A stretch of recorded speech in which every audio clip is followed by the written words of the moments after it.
ಓಂ ಶಾಂತಿ. ಇಂದಿನ ಮುರಳಿಯ ದಿನಾಂಕ 31/8/2025. ಪ್ರಾತಃ ಮುರಳಿ. ಓಂ ಶಾಂತಿ. ಬಾಪ್ತಾದ ಮಧುಬನ. ಅವ್ಯಕ್ತ ಮುರಳಿ. ರಿವೈಸ್ ಡೇಟ್ ಆಗಿದೆ 15/12/2006. ಮಧುಬನ. ಸ್ಮೃತಿ ಸ್ವರೂಪರು ಅನುಭವಿ ಮೂರ್ತಿಗಳಾಗಿ ಸೆಕೆಂಡಿನ ತೀವ್ರಗತಿಯಿಂದ ಪರಿವರ್ತನೆ ಮಾಡಿಕೊಂಡು ಪಾಸ್ವಿ ತಾಣರಾಗಿರಿ. ಇಂದು ಬಾಪ್ತಾದ 4 ಕಡೆಯ ಮಕ್ಕಳ ಮಸ್ತಕದಲ್ಲಿ ಹೊಳೆಯುತ್ತಿರುವ 3 ವಿಶೇಷ ಭಾಗ್ಯದ ರೇಖೆಗಳನ್ನು ನೋಡುತ್ತಿದ್ದೇವೆ. ಎಲ್ಲರ ಮಸ್ತಕವು ಭಾಗ್ಯದ ರೇಖೆಗಳಿಂದ ಹೊಳೆಯುತ್ತಿದೆ. ಒಂದು ಪರಮಾತ್ಮನ ಪಾಲನೆಯ ಭಾಗ್ಯದ ರೇಖೆಯಾಗಿದೆ. ಎರಡನೆಯದು ಶ್ರೇಷ್ಠ ಶಿಕ್ಷಕನ ಮೂಲಕ ಶಿಕ್ಷಕನದ ಭಾಗ್ಯದ ರೇಖೆಯಾಗಿದೆ. ಮೂರನೆಯದು ಸದ್ಗುರುವಿನ ಮೂಲಕ ಶ್ರೀಮತದ ಭಾಗ್ಯದ ರೇಖೆ. ವಾಸ್ತವದಲ್ಲಿ ತಮ್ಮ ಭಾಗ್ಯವು ಅಪಾರವಾಗಿದೆ. ಆದರೂ ಇಂದು ಈ ವಿಶೇಷ 3 ರೇಖೆಗಳನ್ನು ನೋಡುತ್ತಿದ್ದೇವೆ. ತಾವು ಸಹ ತಮ್ಮ ಮಸ್ತಕದಲ್ಲಿ ಹೊಳೆಯುತ್ತಿರುವ ರೇಖೆಗಳನ್ನು ಅನುಭವ ಮಾಡುತ್ತಿದ್ದೀರಲ್ವೇ? ಎಲ್ಲದಕ್ಕಿಂತ ಶ್ರೇಷ್ಠವಾಗಿದೆ ಪರಮಾತ್ಮ ಪ್ರೀತಿಯ ಪಾಲನೆಯ ರೇಖೆ. ಹೇಗೆ ತಂದೆಯ ಸರ್ವಶ್ರೇಷ್ಠರಾಗಿದ್ದಾರೆಯೋ ಹಾಗೆ ಪರಮಾತ್ಮ ಪಾಲನೆಯೂ ಸಹ ಸರ್ವಶ್ರೇಷ್ಠವಾಗಿದೆ. ಈ ಪಾಲನೆಯು ಕೆಲವರಿಗೆ ಮಾತ್ರವೇ ಪ್ರಾಪ್ತಿಯಾಗುತ್ತದೆ. ಆದರೆ ತಾವೆಲ್ಲರೂ ಈ ಪಾಲನೆಗೆ ಪಾತ್ರರಾಗಿದ್ದೀರಿ. ಈ ಪಾಲನೆಯು ಇಡೀ ಕಲ್ಪದಲ್ಲಿ ತಾವು ಮಕ್ಕಳಿಗೆ ಒಂದೇ ಬಾರಿ ಪ್ರಾಪ್ತಿಯಾಗುತ್ತದೆ.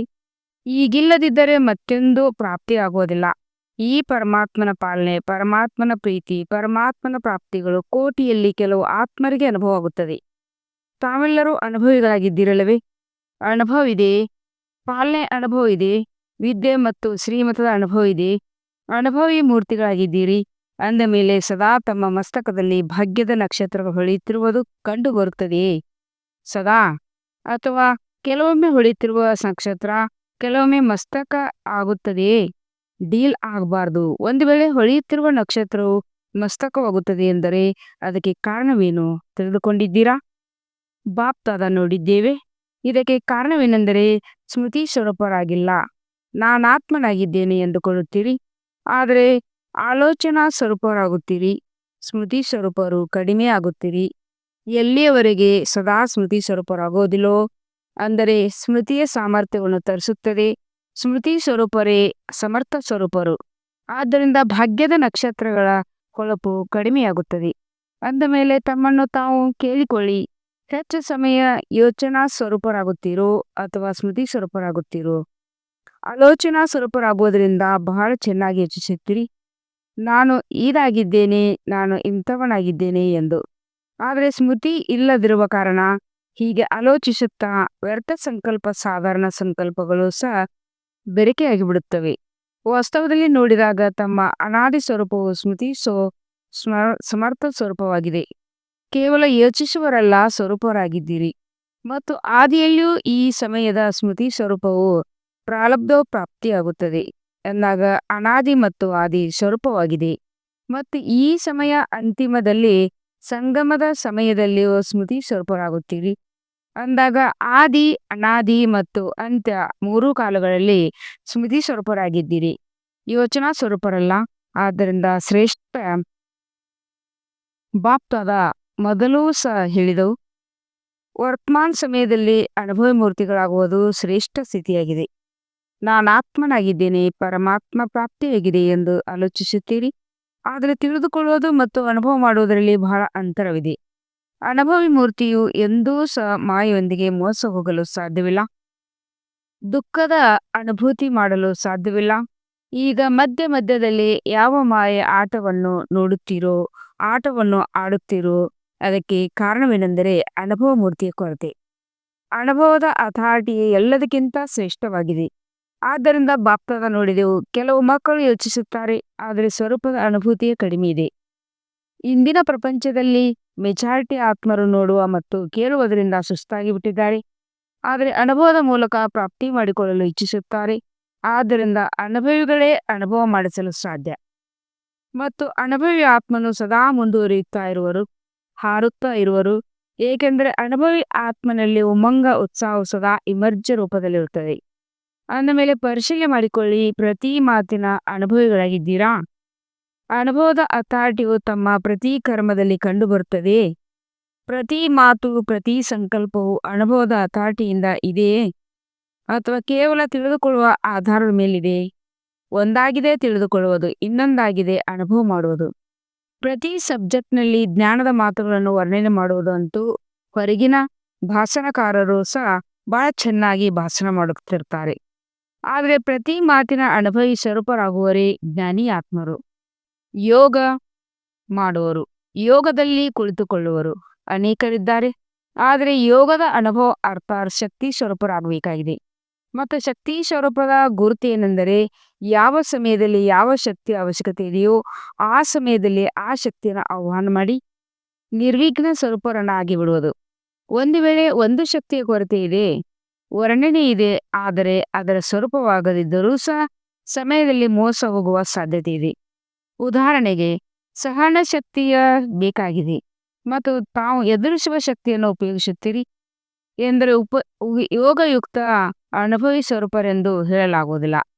4 ಸಬ್ಜೆಕ್ಟ್ಗಳಲ್ಲಿ ಸ್ಮೃತಿ ಸ್ವರೂಪರು ಹಾಗೂ ಅನುಭವಿ ಸ್ವರೂಪ ಚಿಹ್ನೆಗಳು ಏನಿರುವುದು. ಸ್ಥಿತಿಯಲ್ಲಿ ನಿಮಿತ್ತ ಭಾವ, ವೃತ್ತಿಯಲ್ಲಿ ಶುಭಭಾವ, ಆತ್ಮಿಕ ಭಾವ, ನಿಸ್ವಾರ್ಥ ಭಾವ, ವಾಯುಮಂಡಲದಲ್ಲಿ ಹಾಗೂ ಸಂಬಂಧ ಸಂಪರ್ಕದಲ್ಲಿ ಸದಾ ನಿರ್ಮಾಣ ಭಾವ, ವಾಣಿಯಲ್ಲಿ ಸದಾ ನಿರ್ಮಲ ವಾಣಿ. ಈ ವಿಶೇಷತೆಗಳು ಅನುಭವಿ ಮೂರ್ತಿಯ ಆತ್ಮನಲ್ಲಿ ಪ್ರತಿ ಸಮಯ ಸ್ವಾಭಾವಿಕ ಸಂಸ್ಕಾರವಾಗಿರುತ್ತದೆ, ನ್ಯಾಚುರಲ್ ನೇಚರ್ ಆಗಿರುತ್ತದೆ. ಈಗ ಕೆಲವು ಮಕ್ಕಳು ಕೆಲವೊಮ್ಮೆ ಹೇಳುತ್ತಾರೆ, ಈ ರೀತಿ ಮಾಡಬೇಕೆಂದು ನಮಗೇನು ಇಷ್ಟವಿಲ್ಲ, ಆದರೆ ಇದು ನನ್ನ ಹಳೆಯ ಸಂಸ್ಕಾರವಾಗಿದೆ ಎಂದು. ಸ್ವಾಭಾವಿಕ ಸಂಸ್ಕಾರವು ಅದೇ ಕೆಲಸ ಮಾಡುತ್ತದೆ, ಯೋಚಿಸಬೇಕಾಗುವುದಿಲ್ಲ. ಆದರೆ ಆ ಸ್ವಾಭಾವಿಕ ಸಂಸ್ಕಾರವೇ ಕೆಲಸ ಮಾಡತೊಡಗುತ್ತದೆ. ಅಂದಾಗ ತಮ್ಮನ್ನು ಪರಿಶೀಲಿಸಿಕೊಳ್ಳಿ, ನನ್ನ ಸ್ವಾಭಾವಿಕ ಸಂಸ್ಕಾರವು ಯಾವುದಾಗಿದೆ. ಒಂದು ವೇಳೆ ಯಾವುದೇ ಹಳೆಯ ಸಂಸ್ಕಾರವು ಅಂಶ ಮಾತ್ರದಲ್ಲಿದ್ದರೂ ಸಹ ಪ್ರತಿ ಸಮಯ ಅದು ಕಾರ್ಯದಲ್ಲಿ ಬರುತ್ತಾ ಬರುತ್ತಾ ಪಕ್ಕಾ ಸಂಸ್ಕಾರವಾಗಿ ಬಿಡುತ್ತದೆ. ಅದನ್ನು ಸಮಾಪ್ತಿ ಮಾಡುವುದಕ್ಕಾಗಿ ಹಳೆಯ ಸಂಸ್ಕಾರ, ಹಳೆಯ ಸ್ವಭಾವವನ್ನು ಸಮಾಪ್ತಿ ಮಾಡಿಕೊಳ್ಳಲು ಬಯಸುತ್ತೀರಿ, ಆದರೆ ಮಾಡಿಕೊಳ್ಳಲು ಸಾಧ್ಯವಾಗುವುದಿಲ್ಲ. ಅದಕ್ಕೆ ಕಾರಣವೇನು? ಎಲ್ಲದರಲ್ಲಿ ಜ್ಞಾನಪೂರ್ಣರಂತೂ ಆಗಿಬಿಟ್ಟಿದ್ದೀರಿ, ಆದರೆ ಯಾವುದನ್ನು ಆಗಬಾರದೆಂದು ಬಯಸುತ್ತೀರೋ ಅದು ಆಗಿಬಿಡುತ್ತದೆ. ಅದಕ್ಕೆ ಕಾರಣವೇನು? ಪರಿವರ್ತನೆ ಮಾಡಿಕೊಳ್ಳೋ ಶಕ್ತಿಯ ಕೊರತೆ ಇದೆ. ಮೆಜಾರಿಟಿ ಮಕ್ಕಳಲ್ಲಿ ಪರಿವರ್ತನೆ ಶಕ್ತಿಯು ಕಂಡು ಬರುತ್ತದೆ. ತಿಳಿದುಕೊಳ್ಳುತ್ತಾರೆ, ವರ್ಣನೆಯನ್ನು ಮಾಡುತ್ತಾರೆ. ಒಂದು ವೇಳೆ ಎಲ್ಲರಿಗೆ ಪರಿವರ್ತನೆ ಶಕ್ತಿಯ ವಿಷಯದ ಚೆನ್ನಾಗಿ ಭಾಷಣವನ್ನು ಮಾಡುತ್ತಾರೆ, ಬರೆಯುತ್ತಾರೆ ಮತ್ತು ಅನ್ಯರು ಯಾರಾದರೂ ಬಂದರೆ ಅವರಿಗೆ ಪರವಾಗಿಲ್ಲ, ಪರಿವರ್ತನೆ ಮಾಡಿಕೊಳ್ಳಿ ಎಂದು ಬಹಳ ಚೆನ್ನಾಗಿ ತಿಳಿಸುತ್ತಾರೆ. ಆದರೆ ಸ್ವಯಂನಲ್ಲಿ ಮಾಡಿಕೊಳ್ಳುವ ಶಕ್ತಿ ಮತ್ತು ವರ್ತಮಾನ ಸಮಯದ ಮಹತ್ವವನ್ನು ಅರಿತುಕೊಂಡು ಪರಿವರ್ತನೆ ಮಾಡಿಕೊಳ್ಳುವುದರಲ್ಲಿ ಸಮಯ ತೊಡಗಿಸಬಾರದು. ಸೆಕೆಂಡ್ನಲ್ಲಿ ಪರಿವರ್ತನಾ ಶಕ್ತಿ ಬರಲಿ, ಏಕೆಂದರೆ ಇದು ನನ್ನಿಂದ ಆಗಬಾರ್ದು, ಮಾಡಿಕೊಳ್ಳಲು ನನ್ನಿಂದ ಆಗಬಾರ್ದು ಎಂದು ಯಾವಾಗೂ ತಿಳಿದುಕೊಳ್ಳುತ್ತೀರಿ. ಅಂದ ಮೇಲೆ ತಿಳಿದುಕೊಂಡಿದ್ದರೂ ಒಂದು ವೇಳೆ ಪರಿವರ್ತನೆ ಮಾಡಿಕೊಳ್ಳಲು ಸಾಧ್ಯವಾಗುತ್ತಿಲ್ಲವೆಂದರೆ ಅದಕ್ಕೆ ಕಾರಣವಾಗಿದೆ. ಯೋಚಿಸುತ್ತೀರಿ, ಅದೇ ಸ್ವರೂಪರಾಗುತ್ತಿಲ್ಲ. ಇಡೀ ದಿನದಲ್ಲಿ ಹೆಚ್ಚು ಯೋಚನೆ ಸ್ವರೂಪರಾಗುತ್ತೀರಿ. ಸ್ಮೃತಿ ಸಮರ್ಥ ಸ್ವರೂಪರಾಗುವವರು ಮೆಜಾರಿಟಿಯಲ್ಲಿ ಕಡಿಮೆ ಇದ್ದಾರೆ. ಈಗ ತೀವ್ರಗತಿಯ ಸಮಯವಾಗಿದೆ, ತೀವ್ರ ಪುರುಷಾರ್ಥದ ಸಮಯವಾಗಿದೆ, ಸಾಧಾರಣ ಪುರುಷಾರ್ಥದ ಸಮಯವಲ್ಲ. ಸೆಕೆಂಡ್ನಲ್ಲಿ ಪರಿವರ್ತನೆ ಅರ್ಥವೇನೆಂದರೆ ಸ್ಮೃತಿ ಸ್ವರೂಪದ ಮೂಲಕ 1 ಸೆಕೆಂಡ್ನಲ್ಲಿ ನಿರ್ವಿಕಲ್ಪ ವ್ಯರ್ಥ ಸಂಕಲ್ಪ ನಿವೃತ್ತಿವಾಗಿ ಬಿಡಲಿ. ಏಕೆ? ಸಮಯದ ಸಮಾಪ್ತಿಯನ್ನು ಸಮೀಪ ತರಲು ನಿಮಿತ್ತರಾಗಿದ್ದೀರಿ. ಅಂದಮೇಲೆ ಈಗಿನ ಸಮಯದ ಮಹತ್ವದ ಪ್ರಮಾಣ ಪ್ರತಿ ಹೆಜ್ಜೆಯಲ್ಲಿ ಪದಂದಷ್ಟು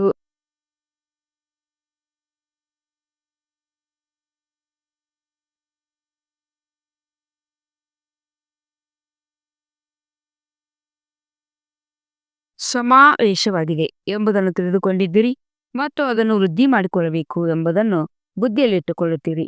ಆದರೆ ಕಳೆದುಕೊಳ್ಳುವ ವಿಚಾರವನ್ನು ಬುದ್ಧಿಯಲ್ಲಿಟ್ಟುಕೊಳ್ಳಿ. ಒಂದು ವೇಳೆ ಹೆಜ್ಜೆ ಹೆಜ್ಜೆಯಲ್ಲಿ ಪದಂದಷ್ಟು ಸಂಪಾದನೆ ಆಗುತ್ತದೆ ಎಂದರೆ ಹೆಜ್ಜೆ ಹೆಜ್ಜೆಯಲ್ಲಿ ಪದಂದಷ್ಟು ಕಳೆದುಕೊಳ್ಳುತ್ತೀರಿ, ಇಲ್ಲವೇ?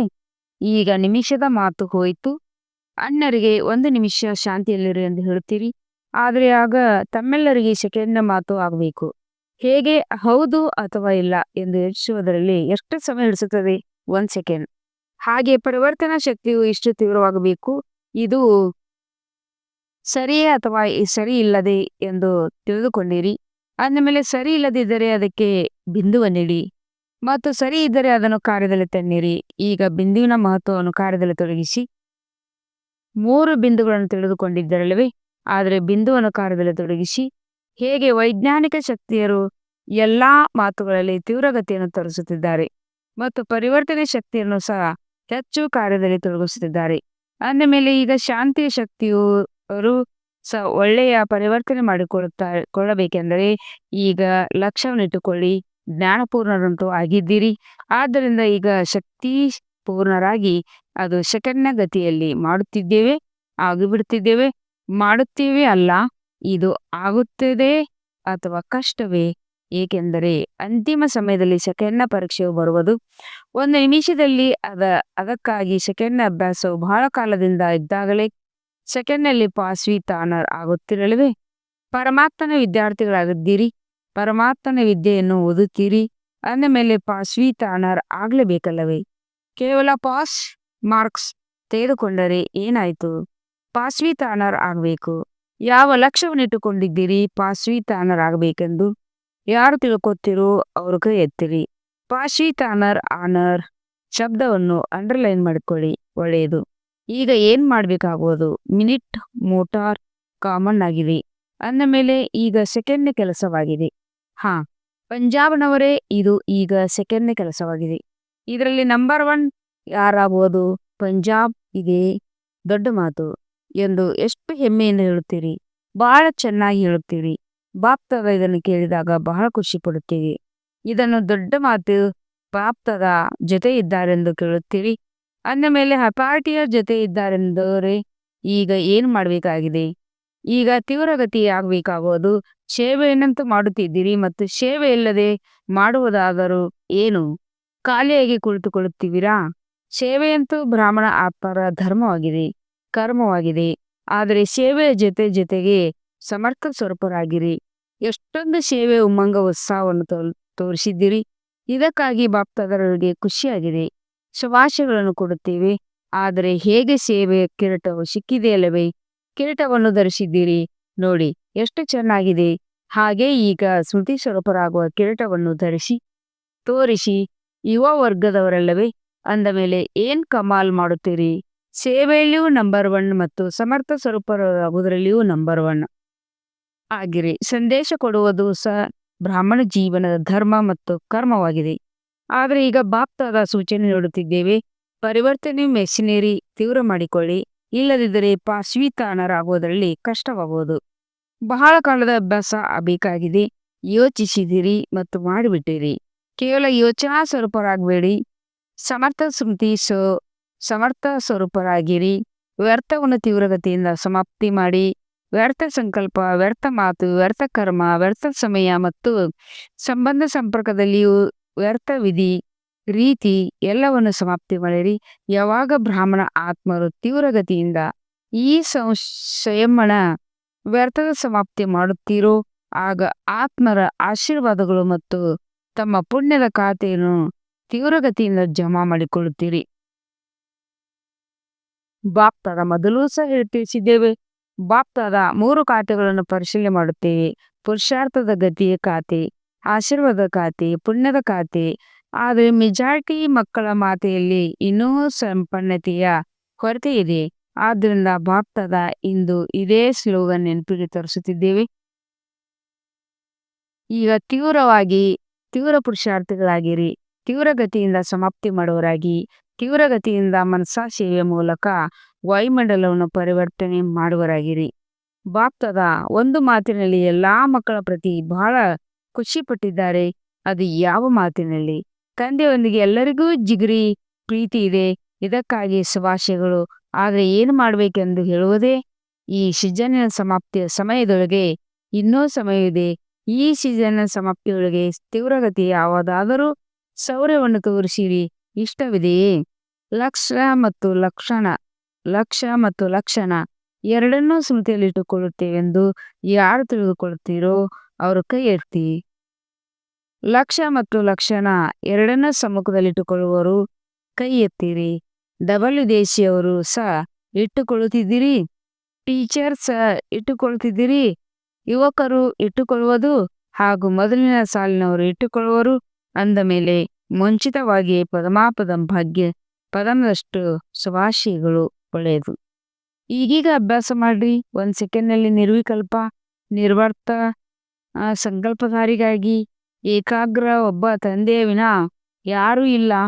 ಈ ಒಂದೇ ಸಂಕಲ್ಪದಲ್ಲಿ ಏಕಾಗ್ರರಾಗಿ ಕುಳಿತುಕೊಳ್ಳಬಲ್ಲಿರಾ? ಮತ್ಯಾವುದೇ ಸಂಕಲ್ಪ ಇರಬಾರ್ದು. ಒಂದೇ ಸಂಕಲ್ಪದ ಏಕಾಗ್ರತೆಯ ಶಕ್ತಿಯ ಅನುಭವದಲ್ಲಿ ಕುಳಿತುಕೊಂಡು ಸಮಯ ಹಿಡಿಸಬಾರದು. ಕೇವಲ 1 ಸೆಕೆಂಡ್‌ನಲ್ಲಿ ಸ್ಥಿತರಾಗಿ ಉಳಿಯದು. 4 ಕಡೆಯ ಮಕ್ಕಳು ಯಾರೆಲ್ಲರೂ ವಿಶೇಷ ನೆನಪು ಪ್ರೀತಿಯನ್ನು ಕಳುಹಿಸಿದ್ದಾರೆ. ಆ ಪ್ರೀತಿಯನ್ನು ಪ್ರತಿಯೊಬ್ಬ ಮಗುವು ತಮ್ಮ ಹೆಸರು ಸಹಿತವಾಗಿ ನೆನಪು ಪ್ರೀತಿ ಮತ್ತು ಹೃದಯದ ಆಶೀರ್ವಾದಗಳನ್ನು ಸ್ವೀಕಾರ ಮಾಡಿಸಿರಿ. ಬಾಪ್ದಾದ ನೋಡುತ್ತಿದ್ದೇವೆ. ಎಲ್ಲರ ಹೃದಯದಲ್ಲಿ ಬರುತ್ತವೆ. ನಮ್ಮ ನೆನಪು. ಆದರೆ ನಾವು ಮಕ್ಕಳು ಯಾವ ಸಮಯದಲ್ಲಿ ಸಂಕಲ್ಪ ಮಾಡುತ್ತೀರೋ ಅದೇ ಸಮಯದಲ್ಲಿ ಬಾಪ್ದಾದರವರ ಬಳಿ ತಲುಪಿಬಿಡುತ್ತಿದೆ. ಆದ್ದರಿಂದ ಎಲ್ಲಾ ಮಕ್ಕಳಿಗೆ ಪ್ರತಿಯೊಬ್ಬರಿಗೂ ಹೆಸರು ಮತ್ತು ವಿಶೇಷತಾ ಸಂಪನ್ನ ನೆನಪು ಪ್ರೀತಿಯನ್ನು ಕೊಡಬೇಕಾಗುತ್ತದೆ. ಸರ್ವ ಸದಾ ಸ್ಮೃತಿ ಸ್ವರೂಪ, ಸಮರ್ಥ ಸ್ವರೂಪ, ಅನುಭವ ಸ್ವರೂಪ ಮಕ್ಕಳಿಗೆ, ಶ್ರೇಷ್ಠ ಮಕ್ಕಳಿಗೆ ಸದಾ ಏನ್ ಶುಭಾಶಯನ್ನು ಆಲೋಚಿಸಿದರೂ ಅದನ್ನು ಶೀಘ್ರವಾಗಿ ಮಾಡುವಂತ ಹೇಗೆ ಶೀಘ್ರ ದಾನದ ಮಹತ್ತಿಕೆಯಿಂದಲೂ ಹಾಗೆ ಶೀಘ್ರ ಪರಿವರ್ತನೆಗೂ ಮಹತ್ತಿಕೆ ಇದೆ ಅಂದಾಗ ಪರಿವರ್ತನೆಯಾಗಿದೆ ಮಾಡಿಕೊಳ್ಳುವಂತ ವಿಶ್ವ ಪರಿವರ್ತಕ ಮಕ್ಕಳಿಗೆ ಸದಾ ಪರಮಾತ್ಮನ ಪಾಲನೆ, ಪರಮಾತ್ಮನ ಪ್ರೀತಿ, ಪರಮಾತ್ಮನ ವಿದ್ಯೆ, ಪರಮಾತ್ಮನ ಶ್ರೀಮತವನ್ನು ಪ್ರತಿ ಕರ್ಮದಲ್ಲಿ ತರುವಂತಹ ಮಹಾವೀರ ಮಕ್ಕಳಿಗೆ ಸದಾ ಸಾಹಸ ಮತ್ತು ಏಕಾಗ್ರತೆಯ ಮೂಲಕ ನಂಬರ್ 1 ತೀವ್ರ ಪುರುಷಾರ್ಥಿ ಮಾಡುವ ಸೇವೆಗೆ ಬಾಪ್ದಾದರ ಹೃದಯದ ನೆನಪು ಪ್ರೀತಿ ಮತ್ತು ಹೃದಯದ ಆಶೀರ್ವಾದಗಳು ಹಾಗೂ ನಮಸ್ತೆ. ದಾದಿಯವರೊಂದಿಗೆ ಎಲ್ಲರೂ ಒಳ್ಳೆಯ ಪಾತ್ರವನ್ನು ಅಭಿನಯಿಸುತ್ತಿದ್ದೀರಿ. ಬಾಪ್ದಾದ ಪ್ರತಿಯೊಬ್ಬರ ಪಾತ್ರವನ್ನು ನೋಡಿ ಖುಷಿಯಾಗಿ ಪಡುತ್ತಾರೆ. ಚಿಕ್ಕ ಮಳ್ಳವರು ಸಹ ಬಹಳ ಒಳ್ಳೆಯ ಪಾತ್ರವನ್ನು ಅಭಿನಯಿಸಿದ್ದಾರೆ. ನಾವಂತೂ ಚಿಕ್ಕವರೆಂದು ತಿಳಿದುಕೊಂಡಿದ್ದೀರಿ. ಚಿಕ್ಕವರು ಪ್ರಭುವಿನಿಗಿಂತಲೂ ಚತುರರು. ಶಕ್ತಿಯರದು ತಮ್ಮದೇ ಪಾತ್ರವಾಗಿದೆ. ಪಾಂಡವರು ತಮ್ಮದೇ ಪಾತ್ರವಾಗಿದೆ. ಪಾಂಡವರಿಲ್ಲದಿದ್ದರೂ ಕೆಲಸ ಆಗುವುದಿಲ್ಲ. ಶಕ್ತಿಯರು ಇಲ್ಲಿ ಕೆಲಸ ಮಾಡುವುದಿಲ್ಲ. ಆದ್ದರಿಂದ ಭಾರತ ಚತುರ್ಭುಜ ನೆನಪಾರ್ಥ ಮತ್ಯಾವುದೇ ಧರ್ಮದಲ್ಲಿ ಚತುರ್ಭುಜ ತೋರಿಸುವುದಿಲ್ಲ. ಆದರೆ ಭಾರತದ ನೆನಪಾರ್ಥನಲ್ಲಿ ಚತುರ್ಭುಜದ ಮಹತ್ವತೆಯನ್ನು ಆದಮೇಲೆ ಇಬ್ಬರು ಒಳ್ಳೆಯ ಪಾತ್ರವನ್ನು ಅಭಿನಯಿಸುತ್ತಿದ್ದೀರಿ. ಆದರೆ ಈಗ ಸ್ವಲ್ಪ ತೀವ್ರವಾಗಿ ಮಾಡಿರಿ ಸಾಕು. ಕೆಲವೊಮ್ಮೆ ಸ್ವಲ್ಪ ಡೀಲಾ ಆಗಿಬಿಡುತ್ತಾರೆ. ಈಗ ಡೀಲಾ ಆಗುವ ಸಮಯವಿಲ್ಲ. ಭಿನ್ನ ಮಾತುಗಳಂತೂ ಬಂದೇ ಬರುತ್ತದೆ. ಆದರೆ ನಾವು ಮಾತುಗಳನ್ನು ರಹಸ್ಯವನ್ನು ತಿಳಿದು ರಹಸ್ಯಯುಕ್ತ, ಯೋಗಯುಕ್ತ, ಸ್ನೇಹಯುಕ್ತ,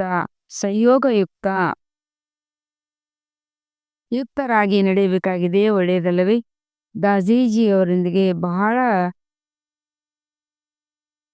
ಚೆನ್ನಾಗಿದೆಯಲ್ಲವೇ? ನೋಡಿ ಎಷ್ಟು ಮಂದಿ ಬಂದಿದ್ದಾರೆ ಎಂದು. ಏಕೆ ಬಂದಿದ್ದಾರೆ? ಇವರೆಲ್ಲರೂ ಏಕೆ ಬಂದಿದ್ದಾರೆ? ತಮ್ಮೊಂದಿಗೆ ತಾವು ಮಿಲನ ಮಾಡಲು ಬಂದಿದ್ದೀರಿ. ಬಾಪ್ದಾದರ ಜೊತೆಗೆ ಮಿಲನ ಮಾಡುವುದು ಬಂದಿದ್ದಾರೆ. ಆದರೆ ಜೊತೆಯಲ್ಲಿ ದಾದಿಯವರು ಇಲ್ಲಲ್ಲವಾ ಸಹ ಮಜಾ ಬರುವುದಿಲ್ಲ ಎಂದು ಹೇಳುತ್ತಾರೆ. ತಾವೆಲ್ಲರೂ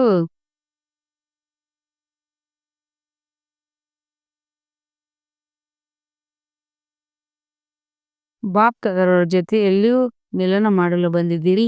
ಒಳ್ಳೆಯದು. ಮಧುರಾತಿ ಮಧುರ ಅಗಲಿ ಹೋಗಿ ಮರಳಿ ಸಿಕ್ಕರು ಮಕ್ಕಳ ಪ್ರತಿ ಮಾತ್ಪಿತ ಬಾಪ್ದಾದರ ನೆನಪು ಪ್ರೀತಿ ಹಾಗೂ ಸುಪ್ರಭಾತ. ಆತ್ಮೀಯ ಮಕ್ಕಳಿಗೆ ಆತ್ಮೀಯ ತಂದೆಯ ನಮಸ್ತೆ. ಹಮ್ ರೂಹಾನಿ ಬಚ್ಚೋं की रूहानी बाप दादा को आभार और गुड मॉर्निंग और नमस्ते नमस्ते नमस्ते. ಶುಕ್ರಿಯಾ ಬಾಬಾ, ಶುಕ್ರಿಯಾ. ವಹ ಬಾಬಾ ವಹ. ಅವ್ಯಕ್ತ ಸೂಚನೆ. ಸಹಜಯೋಗಿ ಆಗ್ಬೇಕಂದ್ರೆ